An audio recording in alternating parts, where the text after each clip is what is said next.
right. Good day. I'm gonna say good day because I know we're in different time zones. Peaceful greetings. My name is Intellect Allison, and today our workshop is about the power of songwriting. Unleash the power of your voice through words. The first thing I want to say for that is that you are the first person that hears your words. You are the first person that hears your thoughts. And honestly, all songwriting is adding a little bit of structure to those thoughts, and adding structure to the stories that your experiences have created for you in your life.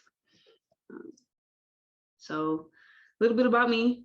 I I'm a little nervous, to be honest, about it. If you put me on stage with the guitar, I'm all for it, but you sit me in front of people and I get a little anxious, but it's okay because we're going to push through, right?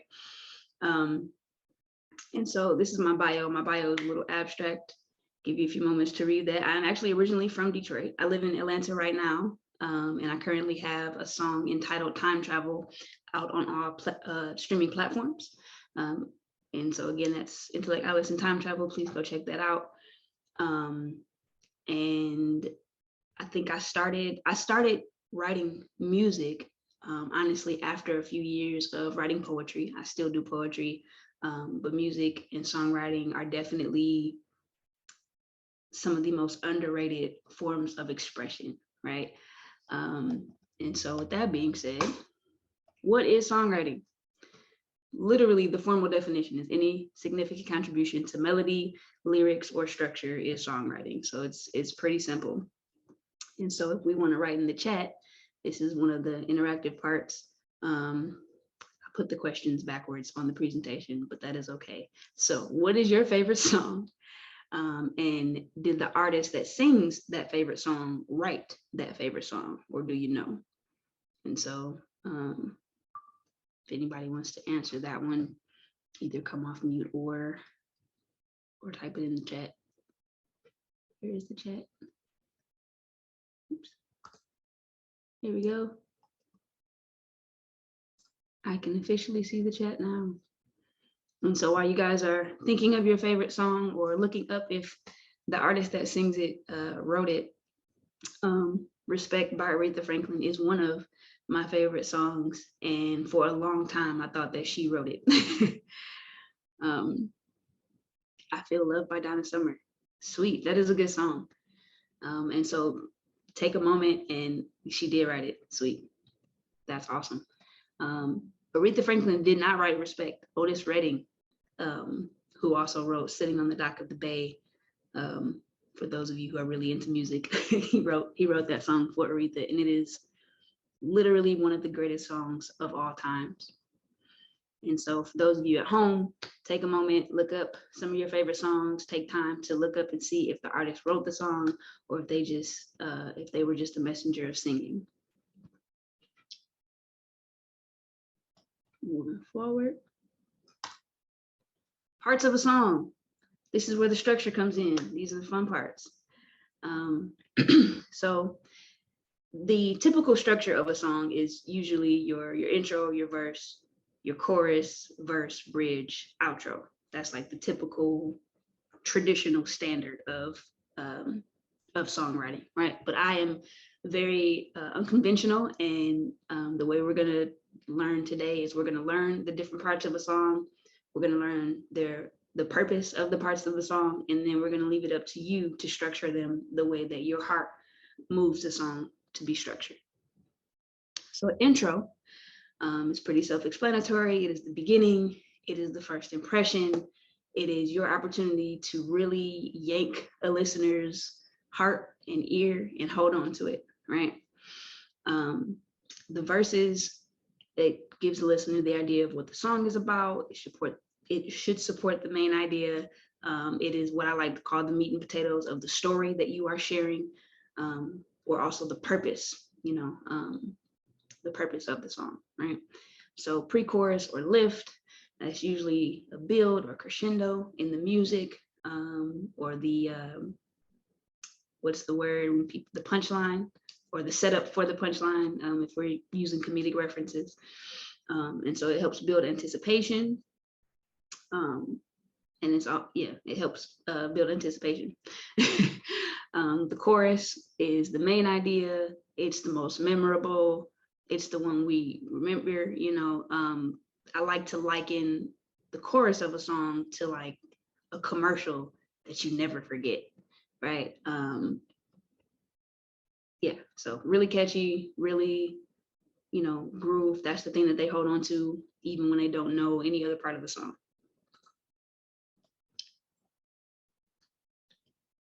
The bridge of the song kind of helps break up the repetitiveness, adds an element of surprise, throws a spin on it, puts in that random spot that didn't leave your page if you've spent multiple pages writing this song like I do sometimes. A break is usually an instrumental break. That's a space for your dance break. It allows the musicians to have fun, at least for, when I write music. And then the outro, the end of a song, it closes out. Now, for a lot of the songs that I like, or, when I really, really like them, I like it to be cinematic. Personally, I love for the beginning to the end of a song to be really cinematic musically, and to have what we call nuance and like, sound effects or just things that you don't typically hear in songs that really add to, like we're saying, the story, the purpose of what we're sharing in our songwriting, right? All right, here comes the fun part. It's time to work. We have 3 exercises that we're gonna do. I guess, Maggie, maybe if we wanted to stop the recording and then I can send the links of the exercises for those who will be watching the recording, and then we can do it that way.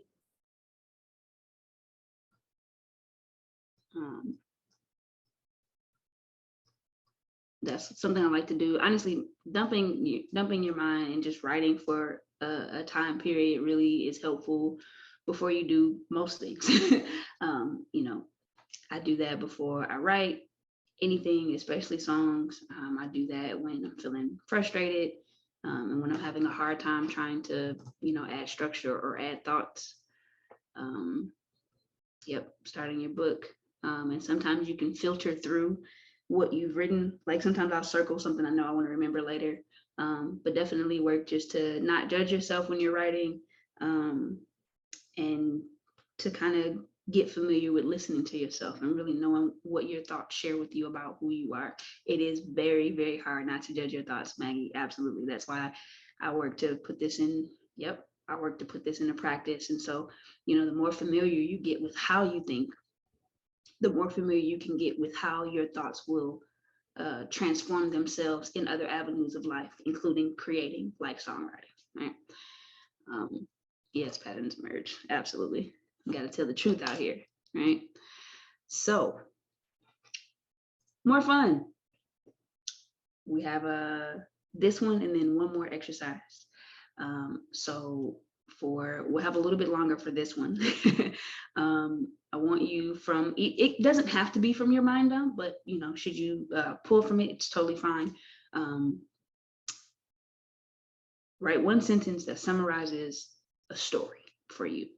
And so the example I have is, this is a story of a little girl's travels to her grandmother's house in the woods.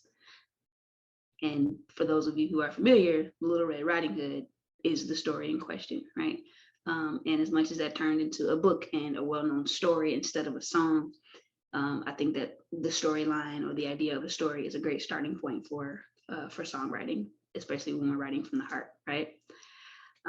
So write one sentence that summarizes what your story will convey, a point you're trying to get across, an emotion that you're feeling. And I really want to challenge you to, especially if it's an emotion that you don't want to feel, right? If it's an emotion that you are exhausted of, if it is an emotion that you are running from, I really challenge you to kind of try to get that sentence of that emotion, of whatever emotion it is, whatever came out of your mind dump. And we're going to set the timer this time for 5 minutes.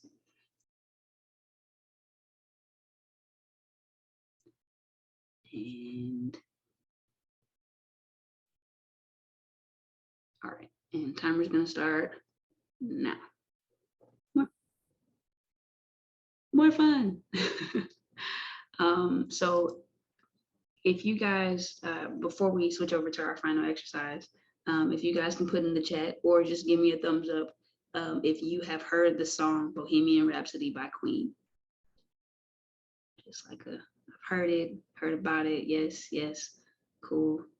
And so just for reference, to wrap up the sentence and storyline, it was simply about how Freddie wanted to be his whole self his whole life and didn't get the opportunity to do that.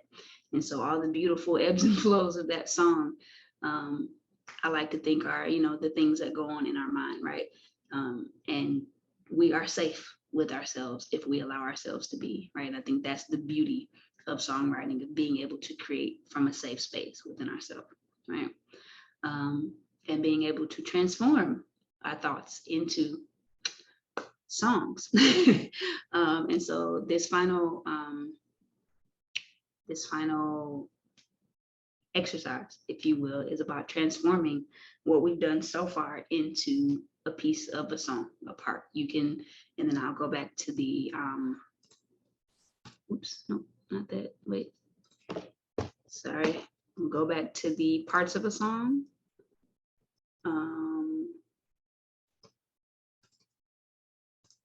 Give me a second here. That's not what I wanted to do. Sorry, guys. I wanted to, here we go, to where you can see both parts of the song there. Make it a little bit bigger. Uh-oh. I'm working on my tech savviness. I appreciate your patience. All right, can everybody read that? Can we read the parts of the song slides that are up? Yes, yes. Sweet. All right, so we are transforming the things we have discovered from our mind dump, the things we have discovered from our storyline sentence or our emotions that are coming up right now. And we're gonna pick a part of a song and we're gonna write. And so yeah, we're gonna set the timer one more time and we're gonna transform it. It can be, even if it's not lyrics, it can be a melody, it can be whatever. And yeah, so we're gonna set the timer for 5 minutes again. And then we're gonna create. Yeah. All right, timer starts now. Cool. Okay, so what came to me was because I play guitar a little bit, and so I've been playing, not trying to write a song with it really, but just every time I pick up the guitar, I play the same riff that's like a very James Taylor sounding riff. And instead of being upset that it sounds like another artist, like clearly sounds like another artist, I've been thinking about how to bring James Taylor into the song and actually reference James Taylor in the song. And I don't know if this is how I want to do it, but with the other exercises, well, the first exercise helped me to see a theme, which is that I have a little bit of like personal pain around James Taylor because my mom is one of those people who like loves certain artists, and one of those people is James Taylor, but she feels like people who are famous musicians are like amazing unicorns and that no one else can be like them. And so like I'm a songwriter, but she doesn't see me as a songwriter because I'm not one of these, crazy, unique, special people that are born to be like that.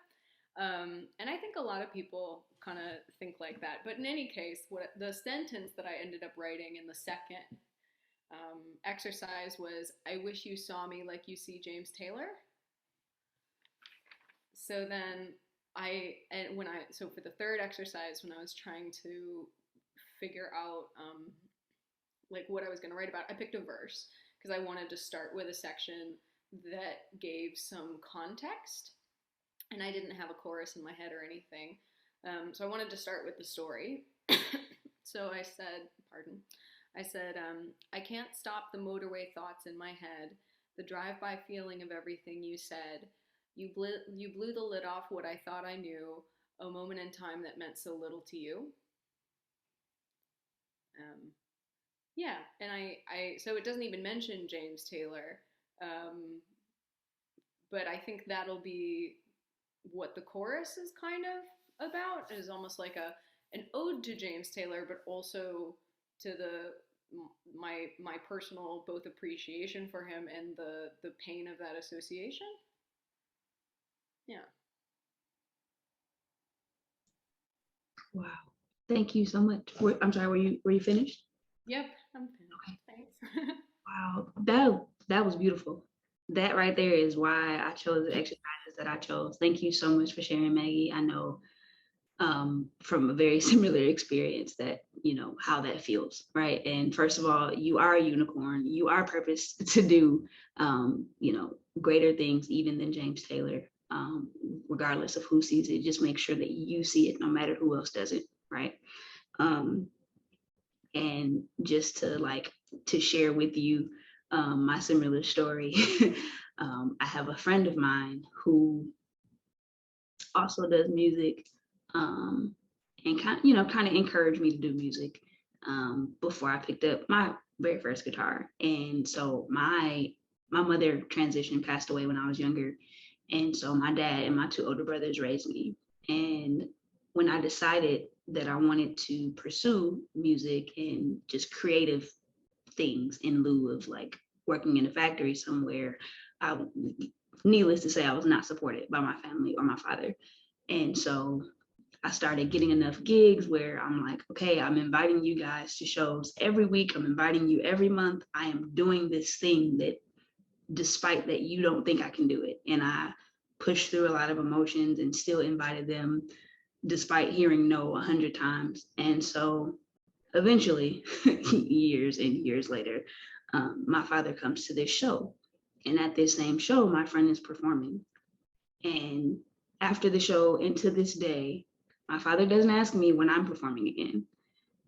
Didn't give me a compliment on how well I did on stage or anything like that, but asked my friend, when is the next time you're performing? I'm coming to see you. So I definitely understand the emotions behind that verse.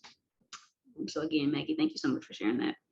Um, so with that being said, without telling my age, I like older music, right? And I like the fun that was had in older music. And so people like um, people like the Temptations, like that era. I'm, born and raised in Detroit. So as we know, the Motown sound, that whole era, that whole thing, um, Boys to Men, for example. So a lot of these people, they have a lot of fun in their music, right? On top of the harmonies and things of that nature. So I decided to write an intro. Um, and I guess I guess it goes with my sentence. My storyline was the only war in truth is the one within. And a lot of what I wrote about was just me being kind of in a tough spot energetically and emotionally and at current. And it being because we are all struggling to bring more love into fruition. We're all struggling to share more love, even though it doesn't seem to work, right? But it's literally the only thing that will work. We just have to continue to push through and continue to love, right? And so in having fun, my intro goes like this. Hey, you, are you love? I said, are you love? You got to know you are love. I say, that's what you gotta know. Love. Love is what you gotta know. Right. And so then I hear like fun drums and stuff coming in after that. But like the idea is that it's somebody random off the street, just kind of, giving you that happy moment, reminding people of the experiences that we have in life where just when we're about to give up, we're reminded that it's okay to feel. We are reminded that it is okay to use our hearts yet again. And so that's my intro. Thank you for listening. And yeah, with that being said, questions, comments, concerns, how do we feel about this? I'm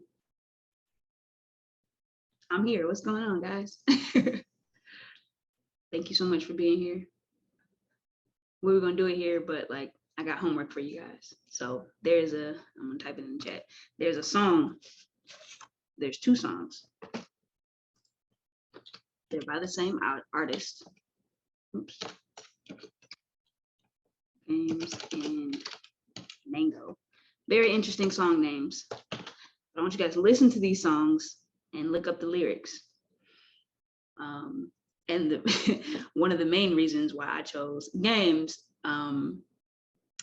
he's talking about the idea of like, you know, girls running and I'll give you my number, but I'm not going to call you type thing. So it's kind of fun.